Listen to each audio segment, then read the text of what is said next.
Алтын арнасының алтындай достары, ассалаумағалейкум, қалайсыздар? Ең жақсы спорттың жанкүйерлері. Бүгін біздің арнамыздан көретін ақпараттарыңыз мынандай. Барселона клубы Гавиді сатылымға қойыпты. Осындай ақпараттар шығуда. Карло Анчелотти мен Реал Мадридтан ешқайда кеткім келмейді деп сұхбат берді. Манчестер Ситидан жарты команда кетіп бара жатыр, үлкен өзгерістер болады. Осы және басқа да футбол ақпараттары бүгін сіздердің назарларыңызда. Достар, еңбегімізді бағалап, лайктарыңызды басып арнамызға жазылып, қоңыраушаны басып қойсаңыздар, біз өте қуанышты болар едік достар. Қолдап жүрген достарға алғыс айта отырып, бүгінгі жаңалықтарымызды бастаймыз.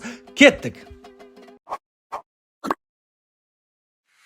Испания басылымдардың мұқабаларында Барселона Гавиді сатуға дайын деген ақпараттар шықты, және де бағасы да айтылған екен. Гавиді 80 миллион евроға сатуға дайын. Жалпы трансфер маркет порталында Гавидің бағасы өзі осы 80 миллион евро тұрады. Сол 80 миллион евроға сатпақшы. Енді Гави негізінде Барселонаға өте керек ойыншылардың бірі деп саналып келді. Осы уақытқа дейін бәлкім қаржылық қиындықтардан шығар. Енді 80 миллион евроға сататын болса, Барселона бір шама жағдайын жақсартып алатыны белгілі.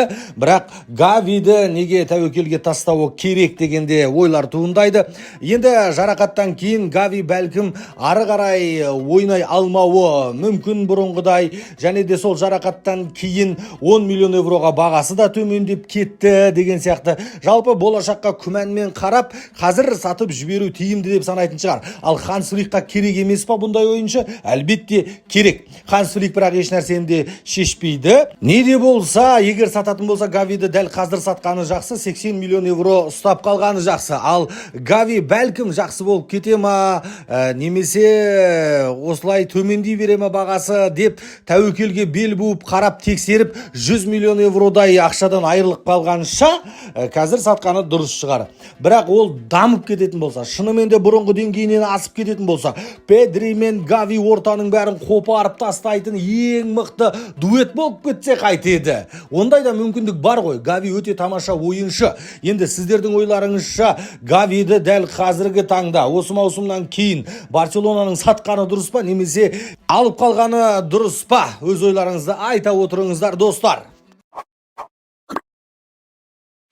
Ньюкаслдың белді ойыншысы Бруно Гимарайшты кім қатарына қосқысы келмейді? Топ клубтардың көбі Бруно Гимарайшқа қызықты. Бруно Гимарайш 2022 жылы Ньюкаслға келген болатын. Содан бері қарай 119 ойын өткізген, 19 гол салған, 20 голдық пас берген. Жалпы ойынды жақпен алдыңғы шабуылды, қорғаныспен шабуылды жалғап тұрған тамаша ойыншылардың бірі. Және де бұл ойыншыға қазіргі таңда Челси клубы қызығуда дейді ақпарат басылымдары. Челси өте жоғары деңгейде АПЛ-ды алу үшін таласатындай, Чемпиондар лигасын алу үшін таласатындай құрам жасағысы келеді.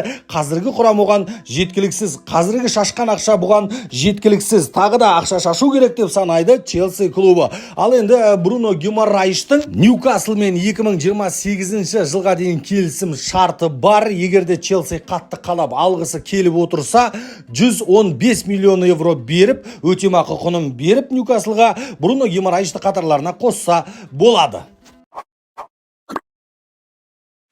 Ливерпуль клубына шабуылшы керек, 9-дық керек, оны қарастырып жатыр қазір Арне Слот. Және де Арне Слот өзінің басшылығына, Ливерпульдің басшылығына айтқанда тәрізді, өзіне керек ойыншыны тапқанда тәрізді. Арне Слот қазіргі Лейпцигтің шабуылшысы Беньямин Шешконы қатарына қосқысы келеді екен. Бұл ойыншыға қызығып жатқанда клубтар жетерлік. 21 жастағы Беньямин Шешко қазір топ деңгейдегі шабуылшылардың бірі, және де 21 жастағаны перспективасы өте жоғары, ертең талай үміт күтіп отыр.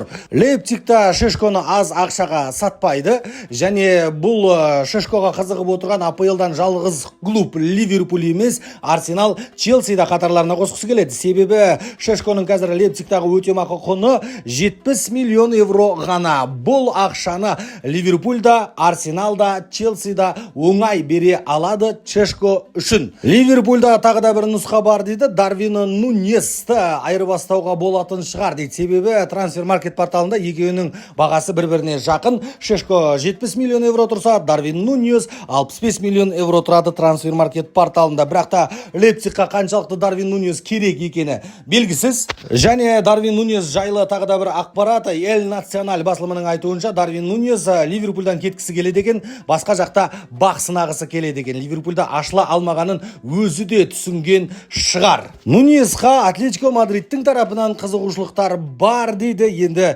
100 миллион евроға алды Ливерпуль, 100 миллион евроға сата алмайтыны белгілі. Енді ең болмаса бір осы күйінде 60 миллион евроға сатып жіберсе де жақсы шығар Ливерпуль үшін. Карло Анчелотти, Папа Карло Реал Мадридтан осы маусымнан кейін кетеді деген ақпараттар бар, бірақ Папа Карло соңғы сұхбатында мен ешқайда кетпеймін, өз еркіммен. Мынандай ғажайып клубты қалай тастап кетесің? Барлығын президент шешеді. Президент орныңды босат десе босатарымыз, ал енді негізінде мен Реал Мадридті жаттықтыра бергім келеді деді Карло Анчелотти. Ал оның орнында келетін кім екенін өздеріңіз біліп отырсыздар. Хави Алонсо мен осы Реал Мадридтің басшылары, белді мүшелері кездесті деген ақпаратты шығарды The Athletic басылымы. Енді Хави Алонсо келесі маусымда Байерда қалмайтыны белгілі, бір маусымға ғана қалған болатын. Және де бұл Хави Алонсо үшін де үлкен сынақ болады, егерде Реал Мадридқа келетін болса. Карло Анчелотти ары қарай бір маусым қалып қалуы да мүмкін. Ол үшін осы маусымды жақсы өткізуі керек. Анчелотти не Ла Лиганы алу керек, не Чемпиондар Лигасын алу керек. Екеуін алса тіпті жақсы деген сияқты. Ал осы мәселелерді реттей алмай қалған жағдайда Анчелотти орнын босатады, және де оның орнына Хави Алонсо келеді деп күтілуде. Хави Алонсоның жаңашылдығы, жаңа тактикасы, жаңа көзқарасы футболға деген Реал Мадридтің басшыларын, қызметкерлерін қызықтырып отыр әзірге. Бірақ енді Хави Алонсоның тактикасы қаншалықты жақсы келеді Реал Мадридқа. Анчелотти сияқты еркін ойнатпауы мүмкін. Ол қатал қарайды ойыншыларға, және де әрбір ойыншыны өзінің позициясында ұстағысы келетін бапкерлердің бірі. Бірақ енді психолог Хави Алонсода Реал Мадридқа келетін тактиканы табатыны анық сияқты. Енді Анчелоттидің осы маусымдағы жетістіктері ғана уайымдатады. Егер жақсы жетістікке жетсе, Анчелотти тағы бір маусым қалып қалуы мүмкін. Бірақ Манчестер Ситида үлкен өзгерістер болады. Оның бірі құрам өзгереді. Бірінші болып осы маусымда кететіндер Кевин Де Брюйне, Гюндоган, Бернардо Сильва, Матео Ковач деген сияқты ойыншылар қатардан кетеді. Олардың қатарында Эдерсон да бар деп санайды. Енді алдыңғы айтып өткендеріміздің жасы ойынға байланысты, бірақ та қақпашының жасы өте қатты әсер етпейді. Әлі де тұрып бере алуы мүмкін еді Эдерсон. Жоқ, бірақ сатуға шешім қабылдаған екен.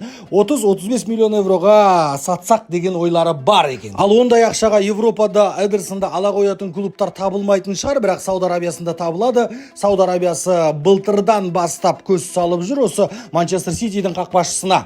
Енді Эдерсон қалған мансабын сол ақша жасау үшін, ақша табу үшін құртады, сол жаққа Сауд Арабиясына барады деп сеніп отыр. Енді бұның орнына қақпашыларды да тауып қойды Манчестер Сити клубы. Біріншісі Лиль клубының қақпашысы Люка Шевалье. Осы қақпашының қатарларына қосқысы келеді. Өте тамаша ойнайды, аяқпен де, қолмен де деп санайды. Ал енді екінші қақпашысы Трубин, Украина ұлттық құрамасының қақпашысы. Луниннің өзін ұлттық құрамадан шығарып тастаған бірінші қақпашы қазір осы Трубин. Осы екі қақпашы қазір Манчестер Ситидің назарында болып отыр. Ал Манчестер Ситидің тағы да бір жаңалығы өзіміздің өзбек ағайындар Хусанов, Абдукадир Хусанов өткен айдың үздік ойыншысы атанды. Манчестер Ситидің сайтында дауыс берілді. Манчестер Ситидің жанкүйерлерінің ойынша Хусанов, Эрлинг Холланд, Гвардиол үштікке енді. Осылардың ішінде топ болып бірінші орында Абдукадир Хусанов